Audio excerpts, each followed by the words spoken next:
Joining us now, former Secretary of Homeland Security and former Arizona governor, now the president of the University of California, Janet Napolitano. It is great to have you back on the show. Thanks for coming on. Thank you. You know, in light of the news of the past 24 hours, which seems like it just comes at an unprecedented pitch.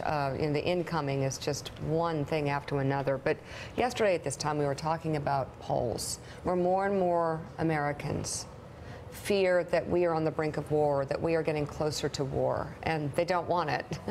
They are worried about this.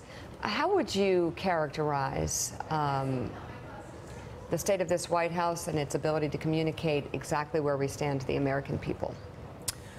Well, it's a very tense time for everyone, and that's more so than usual. I think so, and I think that emanates, from the verbiage that comes from the president, the constant flood of tweets, the seeming escalation of conflict with North Korea. And is it real?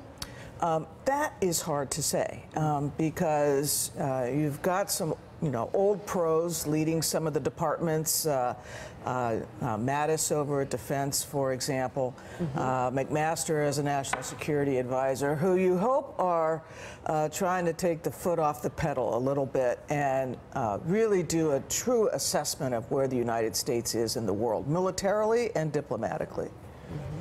And how would you assess where the United States is in the world, from your perspective? Given the fact that the State Department isn't fully staffed, and the conversations that we have going on in the White House about North Korea, the conversations that are being had around the world about what America looks like from the outside.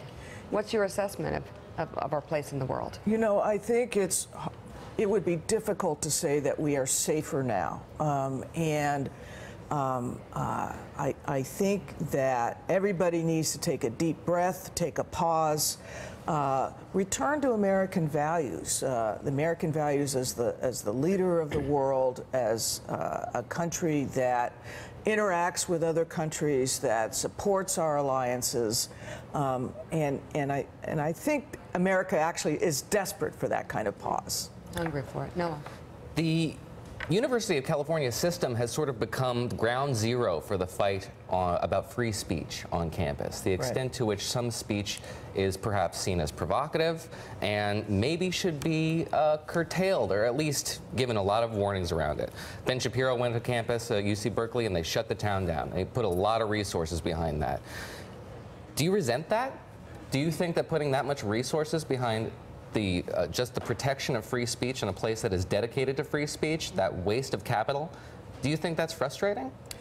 It's frustrating, but it's necessary. I mean, the rock and the hard place that universities find themselves in is the protection of speech, even abhorrent speech, versus safety and security. And so what we've done at Cal Berkeley and what they just did yesterday at the University of Florida is, allow these provocative speakers on campus, and then you just have to spend the money on the security. And yes, spending that money is frustrating, but the value that we're seeking to protect, the value of speech, the value of the First Amendment, that's where the investment is.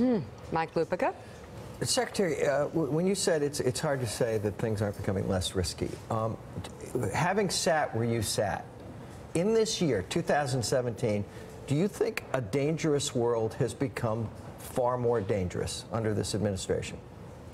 I think it has become more dangerous. Whether that is caused by this administration is another question. But from terrorist groups to and attacks we've seen in Europe, for example, to what's going on in cyberspace, there's just a lot of activity. And again, I think that what the country needs is to have a real strategy, to have a set of policies that implement that strategy, and clear communication with the American people about what that strategy is. Secretary, back to your home base for a second. The University of California was the birthplace of the free speech movement. But these days, it seems more like the birthplace of a new anti-free speech movement. There are a lot of calls to restrict controversial speakers, some of them racist speakers. So do you think, as an educator, as the head of this system, that there is a generational shift in the understanding of what free speech is and who should be allowed to speak?